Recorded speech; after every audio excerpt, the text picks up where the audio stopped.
Good morning, morning, everyone. everyone. Welcome to another live edition of Wealth Building Wednesday. Wealth Building Wednesday is a broadcast that comes to you live on Facebook and YouTube every single Wednesday, 10 o'clock a.m. Central Standard Time. And we re-air the audio of this awesome show every Wednesday, 1:30 p.m. on our media partner, WBFZ Z105.3. My name is Lydia Chapman. I serve as the director of TRHT Selma, and I am delighted, as always, to have a phenomenal guest join us for today's show. Y'all, Well Building Wednesday, we focus on making sure that we put the information where you, the community, can connect with resources that can help you build wealth. We understand that there's this thing called a wealth gap in our country, where for every $100,000 of wealth that some people, some families may have, Black folks and other marginalized communities have not always had access to that. So there may be, whereas some folks have 100,000, there are Black families that are struggling to get 100, right? $100 in wealth. So we want to make sure that we are leveling the playing field, if you will, with Wealth Building Wednesday. And this is just a part of what TRHT Selma does to improve outcomes for folks all across our community. So this show here today, listen, I am so delighted. She is the hardest working, one of the hardest working women I know. Has taken a moment out to share some great information with us. Welcome, Tonya S. Chestnut, Dr. Chestnut. She is a realtor. She is a professional. She is, man, she is a woman of her word, of the word and of her word. So want to say welcome and good morning to you. Good morning. Good morning. Thank you so much for taking the time out to have this important conversation. Today, y'all who have tuned in, Dr. Chestnut is here with me today to talk about home ownership. Um, Again, I talked in the intro about this thing called a wealth gap. Did you know that Black people, Black families, literally have less ownership when it comes to land than we did coming out of slavery? During early Reconstruction, there were more Black people who owned land than currently do in 2022. And so we've got to turn the tide on that. And so I wanted to, the very first question that I have for you, Dr. Chestnut, is why are land and home ownership so important? Well, when you look at statistics and you look at what a lot of your real estate, I'm having a senior moment. Hey, a lot of what you see as far as millionaires or those that have obtained wealth, there's Mhm. a commonality among majority of your wealthy people, and that is real estate ownership. And that real estate ownership is not just in the home that they live in, but in purchasing and investing in real estate property to establish passive income. And so that's one thing that we really, really need to focus on, is that being intentional in making sure that you are an investor. During this time, we have to have multiple streams of income. Yes. And real estate is one stream of income that is attainable to most people. And so I think a lot of times people may feel like they don't have enough money or they don't have the resources, but it is available. You just have to be intentional and plan to accomplish that goal. Listen, now you brought up two terms, intentional being one of them, and making sure that we're creating multiple streams of income to create passive income. So for those of us who may not understand the difference between active and passive income, our jobs are active income, correct? Correct. But passive income, what is meant by the term passive income? When I think of passive income, I think of ways that you can make money that does not require your continuous and consistent time. You are allowing your investment to make money for you. And so, real estate is one form of passive income. Absolutely. So now, when it comes to real estate and knowing the difference, because some of us have lived as renters for the majority of our lives. And now, if we're just now recognizing that real estate really is a real investment, right? You are gathering a real estate, like a piece of the land. The land, there's only a finite amount of it. There's not, you can't just go out into the ocean and just Right. create more land. So now, for those of us who may be considering transitioning from being a renter to a homeowner, what are the differences that we should prepare for when you consider the difference between the lifestyle of a renter versus a homeowner? What are the things that we should prepare for? Well, when you consider a renter, to be honest, a renter is one that is paying for someone else's property. Hmm. Okay. But you can easily make that transition. Now, it may require a change of financial practices. Okay.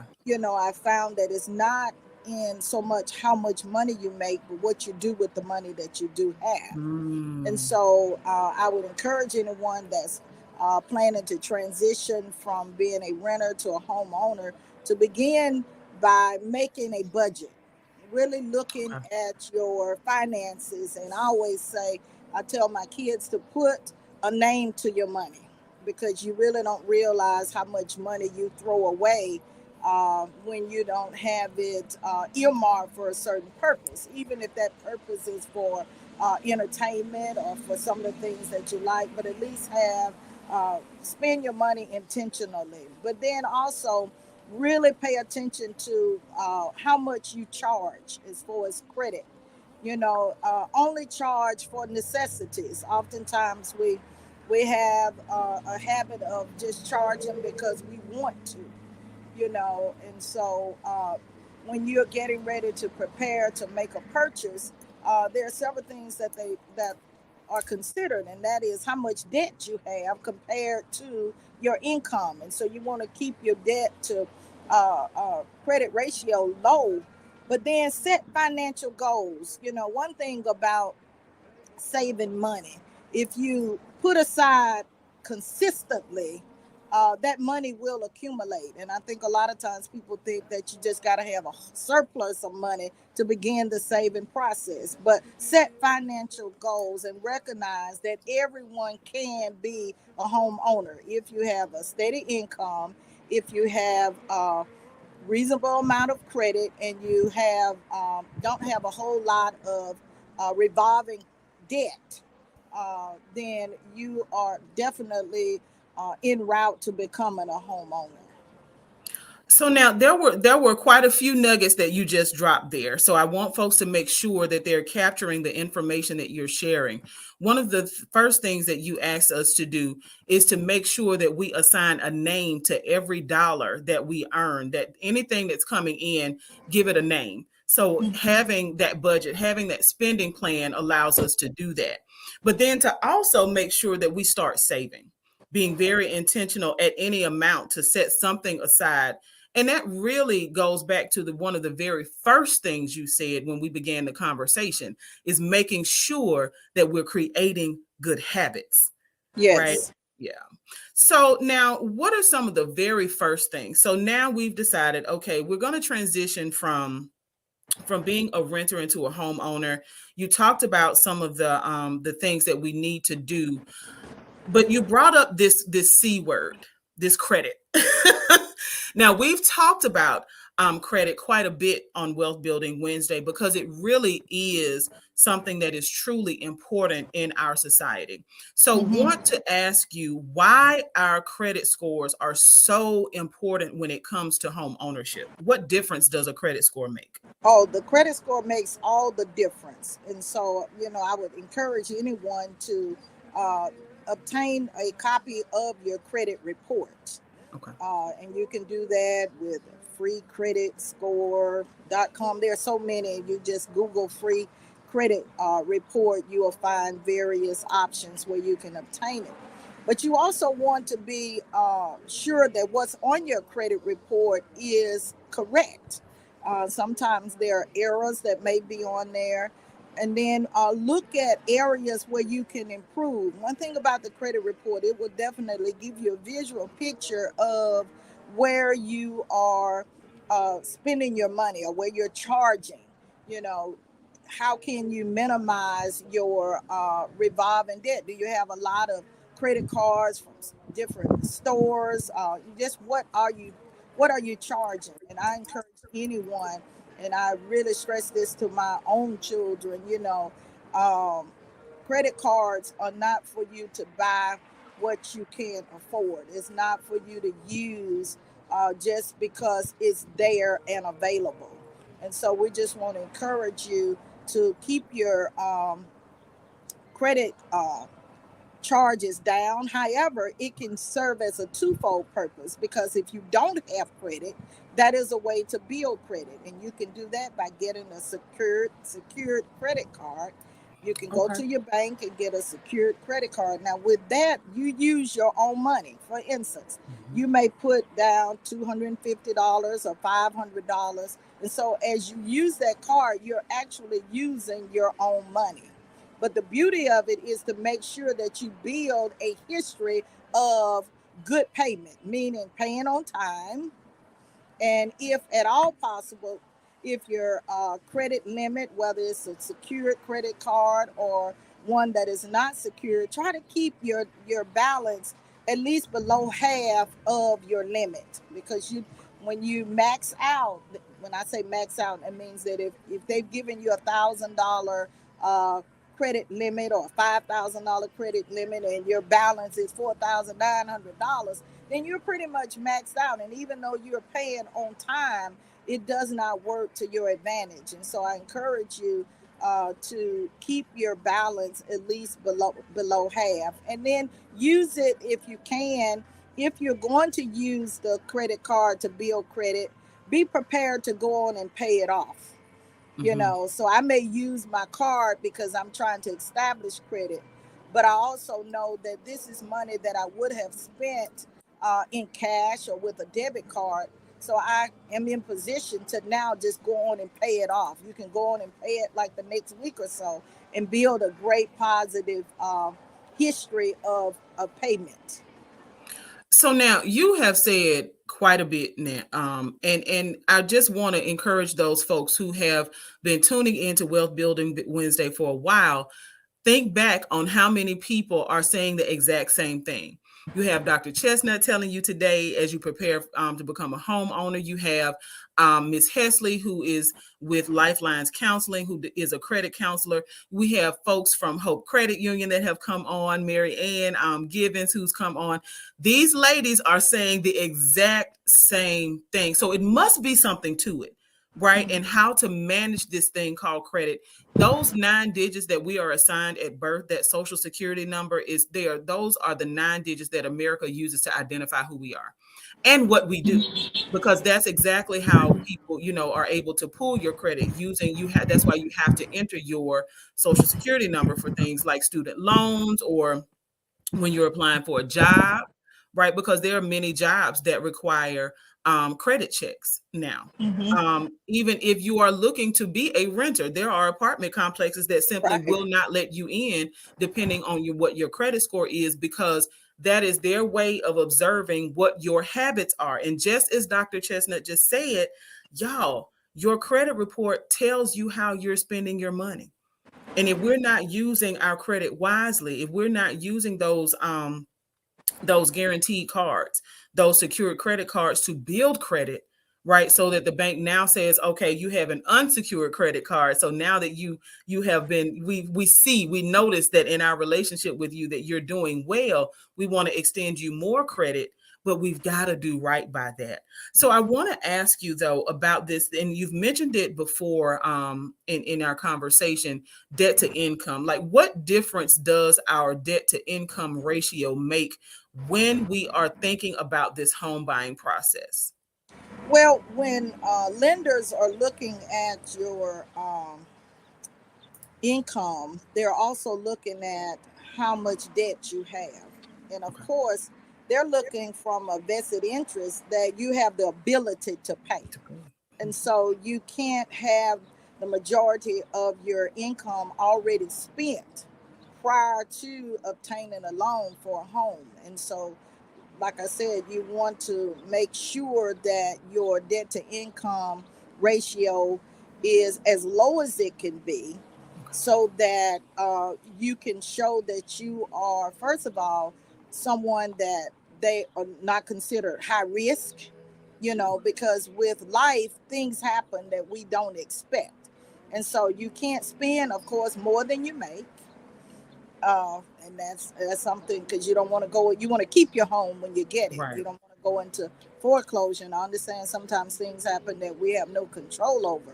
But as they, even with a great credit score, you can't be so head over heels in debt that if something does occur, you're not able to maintain your mortgage payment.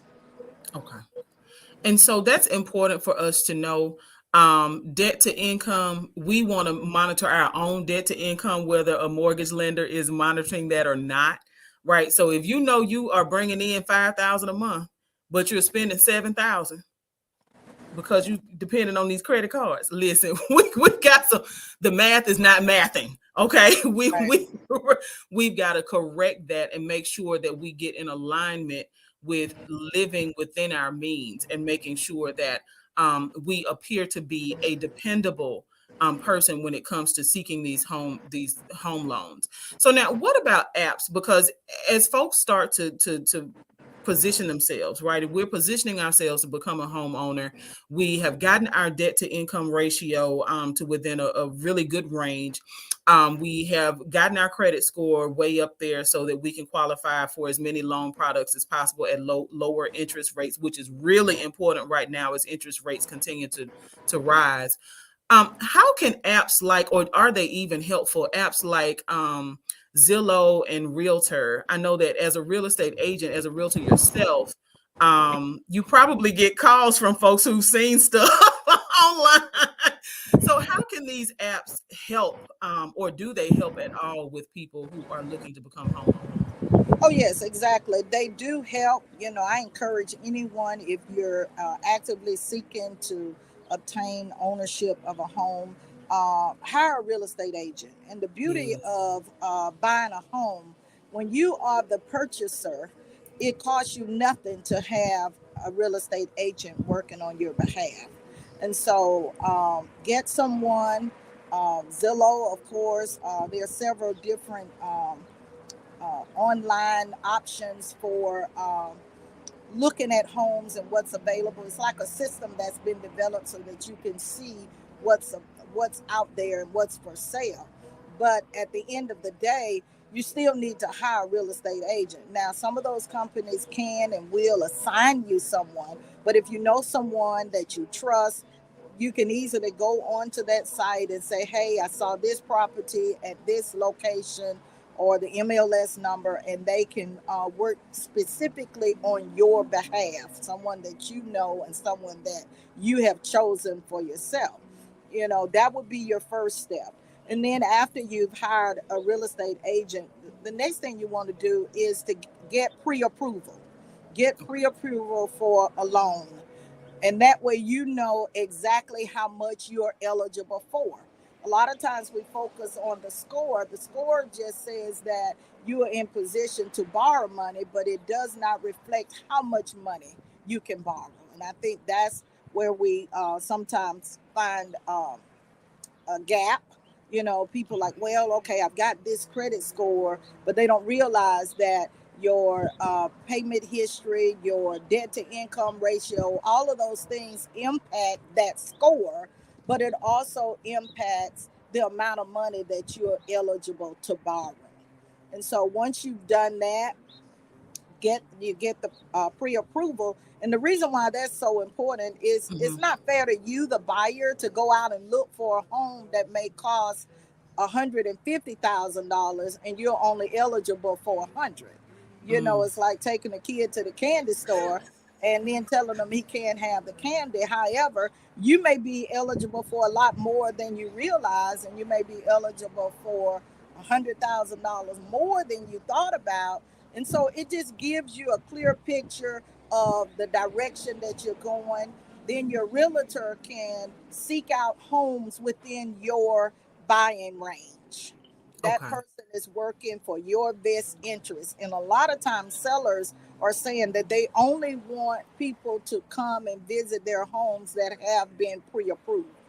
They don't want to open their doors to people that are you know, just looking, but they really want serious buyers. And so, one way to determine that that person may be serious is that many times they'll say, we realtors, within our notes, we're told they must have pre-approval in order to come and view this home. And so that's the start of the process. So now I'm glad you just said that about the pre-approval, because that is a very important part. I did not recognize that homeowners can actually say that to, I guess it would be their agent to ask on their behalf that people aren't able to see, or how is that? How can you Well, tell, or can you? when the property is listed, they have Mhm. what they call agent notes, and Okay. within the agent notes, it's pretty common. More times than not, um, homeowners want to know that you have been pre-approved, Yeah. pre-approved, and it's up to the agent to only show their home to people that have the capacity to purchase it. Awesome. And see, that's a safeguard. And this is a safeguard for the homeowner who is trying to sell. But then, so the agent notes are things that are only accessible to you all as real estate agents, correct? Correct. Okay, so like Zillow and Realtor wouldn't showcase those Well, things. sometimes they will tell you Oh wow. that, Okay. but like I said, it's pretty much the norm more so than the exception. Okay. And so when we think about pre-approval, we're prepared. Um, you've been pre-approved, which is a different process from actually pursuing a loan product. But if you're pre-approved for 200,000, well, let's just say 100,000. Let's go to the same numeric example that you just spoke about. $100,000, you're pre-approved. Um, what kind of, like, how do you know what kind of loan to select from? Like, what are the most common types of loan products that people may encounter as they try to become homeowners, as they move Well, out into that space? that's a great question. There are several different types of loans, and a lot of times they are determined based on your credit score. Of course, the higher your credit score, the the more options you have, and the better your interest rate will be. Okay. And so that's so critical. But for instance, a conventional loan, your credit score range needs to be around 620, and you need to have 3% down. Okay. Whereas with the FHA, the credit score requirement is not as high, um, around 580, but you may be required to pay 3.5%. However, there are different loans depending on your location. USDA loans, which are in your rural communities, your Mhm. credit score range is right at 620. But the beauty of that is that it's no down payment, but that is determined by the location of the property that you are looking to purchase. And then you have VA loans, which you have around a 500 plus credit score, and you have to, of course, be a veteran in order to qualify for that. And so there are a lot of varieties of loans that are available. When you contact your lender, they will definitely let you know which one best suits your situation. But with all of them, that credit score is the critical thing. And so I encourage you, be familiar with your credit score. Make sure that you keep track of what's going on. If there's something on there that may need to be challenged, you can do that. Stay away as much as possible from co-signing for other people, because when you co-sign, it is reported on your credit score and it's counted as Mhm. part of, and so, because when you co-sign, what you're saying is, if this person does not pay, then I will pay.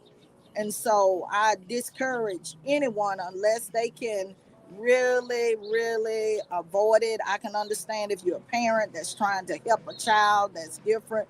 And, that's another whole conversation, because we as parents, we can work towards helping to build our children's credit score even before they get started. But that's another whole conversation.